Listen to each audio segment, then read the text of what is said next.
So how does talking about your history and military service help you come to terms with things, or bring wholeness, or bring enjoyment? Like, what does life do for you?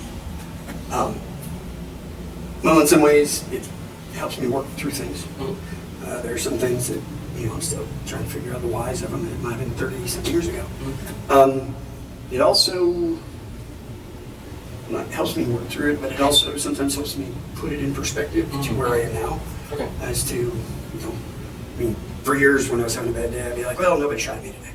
Mm-hmm. And it may seem weird or whatever, but that was a way that I put it into perspective. Mm-hmm. That today was not the worst day I'd ever had. It might have just been a rough one. Yeah. So a little bit of meaning making thrown in with the life. Okay. And one thing, like when I talk to people or tell stories or whatever, I tend to try and tell the ones I can tell funny. Mm-hmm. If I talk about anything else, I must really like the person because I'll tell a Yeah. serious story. But even the funny ones, a lot of times there's something I'm trying to work through on it. And it doesn't mean, necessarily, I'm using someone as a counselor. Yeah. But it means there's something I got to figure out about it so I can tell it funny or talk my way through it. Yeah. Okay. So it could be, I guess the more deep you go, the more trusted the other person. Yeah. Okay. And they're, I've been with my wife for over 20 years now. Mm-hmm. And the other night we were talking, and I was telling her something. I said, "What?" And she goes, "I've never heard that story before." I thought she'd pretty much heard most of my story. Mm-hmm. But that was one she hadn't heard. And it wasn't that I wouldn't trust her, it just wasn't one that I had to work through as much. Okay. Not necessarily, there's some that she's heard probably 500 times. Yeah. And she could probably tell them as well as I can. But, she has come to realize that some of those, there's something that I'm stuck on about it, trying to figure it out. And so, yeah. Okay. Awesome. I think especially with healthcare people, having worked in the healthcare industry, one field for over a decade at one point, I have some understandings there, and my wife still works in that field. So, but when you're doing it, I would say the healthcare workers, ask kind of open questions if they seem to want to talk about it, and just be willing to ask questions, but also know when to just let them talk, because there's some things that, you may not completely understand, but they need to communicate it. Yeah. So let them communicate it. Then you can maybe go back later to ask questions if you need to, but they just might need to get it out. Just shut up and listen. A lot. Okay. So, Yes, generic questions first, and then go from there. okay. Okay. And then, so also, I guess, like we were talking about earlier, building relationships would be a good way to help produce some of the things that a veteran might need to get out of their system or talk about, or even if, it's just sitting and shut up and listen and be quiet. So I guess there's a variety of ways to do life review with veterans. And it's kind of dependent on each person and their relationships. It is a very, I have some veteran friends, and a couple of them recently have started talking to me about relationship and spiritual issues, and to me it's kind of funny because these are guys who are significantly older than I am, who I served with when I was a young soldier, and that kind of thing. But they're asking me these questions, and I'm like, wow, why? But in their relationships and stuff, they've had different successes, and one of them is still trying to integrate his military experience to relationship experience. And where his comment to me actually was, well, you seem to have got your act together. I'm X years old, and I still don't have my act together. And okay, but it's kind of interesting just because there's a shared place to communicate with. But on the other hand, they're communicating with people. His new spouse-to-be is communicating with her, and she has some background with it, but she wasn't in the military. She was a military family member. So it's interesting because different people have different ways to talk about it. And in one case, I had a veteran friend who had a son die. And I was like, he was talking to me about it. I did go to seminary. But he was talking to me about it, and I was like, my wife's probably really the one to talk to. And he's like, and his comment was, his wife didn't eat dirt with me. Or he said, your wife didn't eat dirt with me, you did.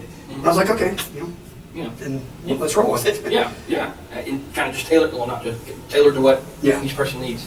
So what are some stereotypes to veterans telling their stories that may be around that healthcare workers may have heard, either true or untrue? Well, you know, I mean, people are killers or cold-hearted, whatever. Mm-hmm. There are those out there. Mm-hmm. But I think one thing, especially I guess for healthcare workers who are trying to help somebody process stuff, a lot of people, that exterior, that hardened exterior comes up because that's how they survived whatever they went through. Mm-hmm. And sometimes you got to be patient to be able to see the cracks or see beyond that outer wall. Yeah. And I mean, you do get that. Like I spent time in special forces, mm-hmm. and everybody has their own, you know, vision of what that is. They go, they're Rambo or whatever. Yeah, not so much, mm-hmm. but the stereotype is one thing, and people aren't always up to dealing with the reality. Then, I mean, sometimes the reality is worse than the stereotype could imagine. And when they're telling it, you know, they're telling it with kid gloves on. Yeah. You know, they're talking about it, and certain things are getting left out just because they don't know how this person's going to receive it. Mm-hmm. And that answers your question. Oh, yeah. Because yeah. You know, not everybody, it seems like a lot of times the only interaction, and this is not just true of healthcare workers, but people in general, the only interaction that folks have with military is what they see on TV or a TV show or a movie. You know, oh, they're broken inside somewhere, when, you know, the patient might have just been in for 4 years and sat behind an admin desk. They're probably not, they would be more open to sharing their stories than other folks. Yeah, I know people who went through, I mean, that's what I consider some horrible stuff. I know people who saw worse than what I did. Mm-hmm. And they have processed it fine, they're good. Mm-hmm. You know, it doesn't haunt them later on. Yeah. There's some things that at the time I thought would have been like horribly traumatic and bothered me for the rest of my life. Now in retrospect, those things, not so much, but other things do. Mm-hmm. And so, you know, some people have great coping mechanisms and it's never an issue for them. Mm-hmm. Other people, something sticks in their head and they want an answer or need an explanation, mm-hmm. or, you know, just can't forget a certain instance or set of instances. Mm-hmm. And I mean, you know, we were talking about the stories earlier, but one thing, as I will tell stories, like I said, I try and tell the funny ones. Mm-hmm.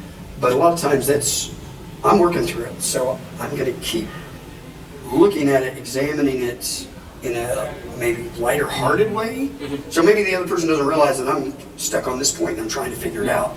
But it's giving me more exposure to it. Mm-hmm. So if it's something that I'm like, that was horrible.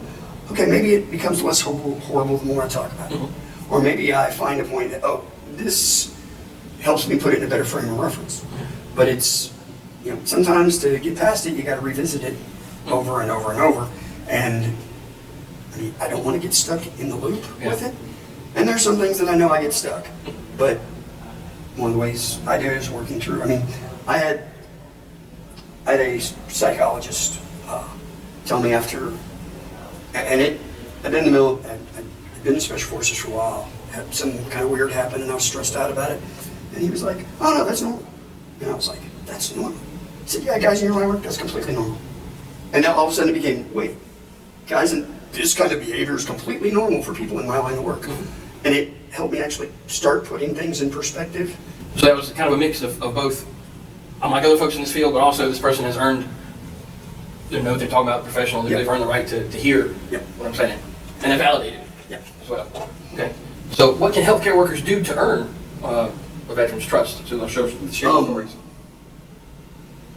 One, you know, kind of be upfront with them. Mm-hmm. Honest one, don't blow smoke. Mm-hmm. Yeah. You know, you don't blow smoke at them. You know, if something's wrong, you say, hey, this is the situation. Mm-hmm. You know, you'd be cool, you'd be kind about it, but keep them in the loop because they don't want to be out of the loop. Yeah. And so, you know, as you do that, because you got to have trust before they're going to open up about something that matters. And they may talk about stuff that is superficial to them, and that may be a way to see if they can trust you with something more, or if they should just let it go. So, if they're telling you about something, there's that pause where they're obviously wanting to hear something from you, and in that, I would say, you know, be authentic, be truthful in what you're saying. Now, I'm not saying, you know, be the guy sending the steak back at your restaurant, but say, you know, wow, you know, that's A, B, C, that's whatever. Or say, you know, I can't imagine that sounds X, Y, Z. Yeah. You know, because some people can't wrap their mind around stuff that people are going to tell them who've been in war zones. Yeah. It might make it up the intellectual elevator, but it doesn't. It doesn't sink in that this can really happen. That this can be a truism. Okay. Would it help for the healthcare worker to share some of their stories? Potentially, especially if they're a veteran or if they've been around them. But the other thing is, you know, share some of the stories. If you worked in trauma medicine way back when, that doesn't mean you don't say people's names or whatever. You say, hey, one time this happened. Yeah. And I mean, you're not wanting to one up the veteran with story, but it might be something that's similar that lets them know, hey, you might have some inkling of what they're talking about. And have a common ground. Healthcare workers face death, illness, whatever. Make it find some common ground there. Yeah. Okay. You have had the benefit of some time, Yeah. to process and to go over the stories over and over again.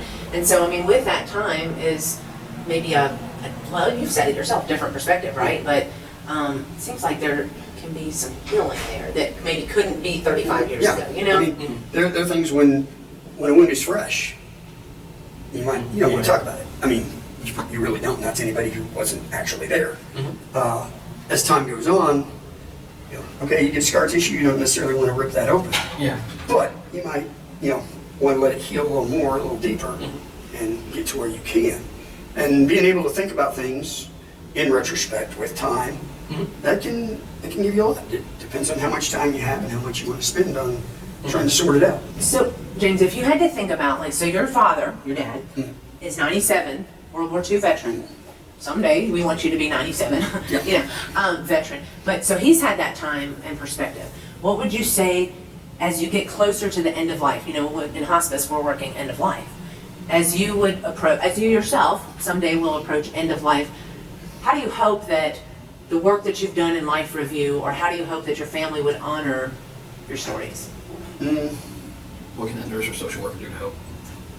Well, there are things that I wish were more emphasized than others. Not necessarily by me. I mean, there are some people out there who know me for certain things that were useful at the time. Maybe I don't want to be known for that. And so, I would say, as you're doing this, especially the veterans, ask them, what they were proud of, what was something that was a good takeaway for them. And that may take a little bit of trust, because there may be a few things, or maybe like one thing ever in their military career that they really liked. I would hope there's more, but I know I have saved some people's lives. I've delivered 3 babies that weren't mine. But those are the things I would rather be known for than some of the others. So, are there any techniques that you do for life review? A variety of techniques, or is there just kind of one go-to? Journaling or He's a story writer. He's a writer. When I write, a lot of times I will write about my experiences without writing about my experiences. Because honestly, there's some experiences I don't get to talk to people about. So I'll write and I'll incorporate elements of my life into a story. And it helps me get some catharsis out of that by writing that kind of story. I read a lot. I read the Bible a lot. Military history. Yeah. Well, and I'm big on military history. I know a lot of military history. I'm the font of useless knowledge with a lot of military But that history. also helps you process. It does help me process, especially like if it's somebody I met or somebody I knew or someplace I've been. Like, it's interesting to read. And you go, oh, okay, yeah. And, and again, there's some things that on some level I'd like to read them, but on other levels I know that's just too open for me, and I'm not, and that's probably not a good idea. Be cool and remember that, okay, these guys may be old and whatever, but for whatever they did at whatever point in their life, that's something, even if they're a grumpy old person now, have the respect for what they did. And, if they want to talk, listen. And if they don't push. But just realize that at some point these guys wrote a blank check to our government saying, for everything up to including my life, here you go. And no matter where they went, what they did, whatever, they were willing to do that. And just realize that that sometimes is a very expensive check when it got cashed out. Well, thank you, thank you.